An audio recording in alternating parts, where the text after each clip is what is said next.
everyone, welcome to my channel and welcome to another vlog.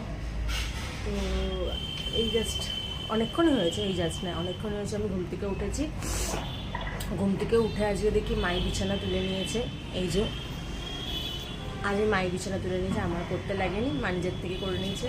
আর আমি এই আজকে জিরের জল খেয়ে দিনটা শুরু করছি। এরপর দেখি কী করা যায়। জিজ্ঞেস করলো যে এখন কি খাবি তুই, তাই আমি তাহলে একটু স্যান্ডউইচ বানিয়ে দাও। তো মা মনে হয় সেই স্যান্ডউইচটাই বানাচ্ছে, সেটা দেখবো কীভাবে করছে মা। আর আমি তো এক্ষুনি খাবো না, 15-20 মিনিট পর খাই, 15 মিনিট না 20-25 মিনিট পর স্যান্ডউইচটা খাবো। তো ওটা দেখবো মা কীভাবে বানাচ্ছে। আর আমার আশেপাশে আজকে যে আওয়াজগুলো হচ্ছে প্লিজ কিছু মনে করো না, কারণ হচ্ছে আমাদের নিচের ঘরে কাজ হচ্ছে, তাই জন্য এরকম আওয়াজ হচ্ছে। আমার জন্য স্যান্ডউইচ বানাবে, চলো দেখি স্যান্ডউইচটা কীভাবে বানাচ্ছে। মা কী কী দিলে স্যান্ডউইচে? ধনেপাতা, কাঁচা লঙ্কা, বিট নুন, টক দই দিয়ে ভালো করে ফেটিয়ে পাউরুটির উপর দিয়ে তারপরে একটার উপর একটা পাউরুটি দিয়ে দিতে হবে। বা ভালো সময় ছিটি পড়ছে শুধু।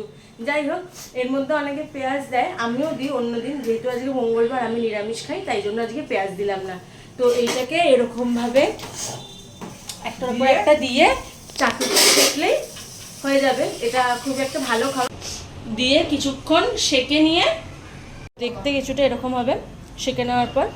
আর খেতে ভালোই হয়, তোমরা একবার ট্রাই করে এটা দেখতেই পারো। তো এই হচ্ছে স্যান্ডউইচ। হাফটা খাওয়ার পর মনে পড়েছে যে আমি ভিডিও করছিলাম,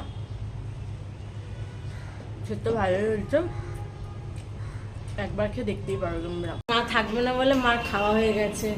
আর প্লিজ ইগনোর মাই ফেস, আমি মাথায় তেল দিয়েছি চুপচুপ করে, তাই শ্যাম্পু দেবো বলে।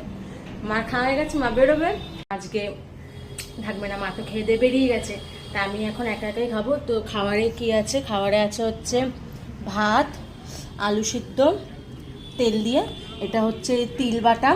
আমাকে একটা বন্ধু বলেছে, যে সাদা তিল বাটা নাকি খাওয়া ভালো, তাই জন্য খাচ্ছি। খেয়ে দিয়ে রেডি হয়ে পড়াতে যাব, তারপর পড়িয়ে এসে তোমাদের সঙ্গে আমি দেখা করবো। টাটা। আমি রেডি হয়ে গেছি পড়াতে যাব বলে, যেটা কিছুক্ষণ আগে তোমাদেরকে বললাম যে আমি পড়াতে যাবো। তো আমি রেডি হয়ে গেছি, আর আজকে মনে করে আমি চাবিটা নিয়েছি, নইলে কালকের মতন আমার বাইরে বসে থাকতে হবে। কালকে তাও তো মা কিছুক্ষণ পর এসেছিলো, আজকে মা কতক্ষণে আসবে সেটা জানি না, কারণ আজকে গেছে আরও অনেক দূরে। কালকে না হয় সামনাসামনি গেছিলো, বাট আজকে গেছে অনেক দূরে। যাই হোক, পড়িয়ে এসে তারপরে তোমাদের সঙ্গে আমি কথা বলছি। আবার জাস্ট আমি বাড়িতে ফিরলাম, এখন গিয়ে দেখি যে মা এসছে কি না। কোনো অসুবিধা নেই, আমি তো চাবি নিয়ে এসেছি, গিয়ে দেখি এবার মা এসছে কি না।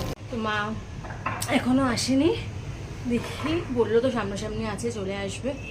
এসে আগে একটু জল খেলাম, জল তেষ্টা পেয়েছিল। যাই হোক, এবার আজকে একটা ভুট্টা নিয়ে এসেছি কিনে, অনেক দিন পর দেখলাম আজকে, তো নিয়ে আসলাম। নিয়ে এসে, আর সপ্তাহে কত অন্য জায়গায় কত দাম বেশি নেয়, আজকে তো মাত্র 10 টাকা করে নিল। ঢাকুরে এক জায়গায় বিক্রি হচ্ছে 10 টাকা করে নিল, অনেক জায়গায় তো কত দাম নেয়। আমাদের এইখানে তো 20 টাকা 25 টাকা, একসময় 30 টাকাও নেয়। যাই হোক, তো আমার ব্লগ যদি তোমাদের ভালো লেগে থাকে তাহলে একটা শেয়ার করে দেবে, একটা লাইক করে দেবে, আর একটা সাবস্ক্রাইব করে দেবে। Thanks for watching, thank you.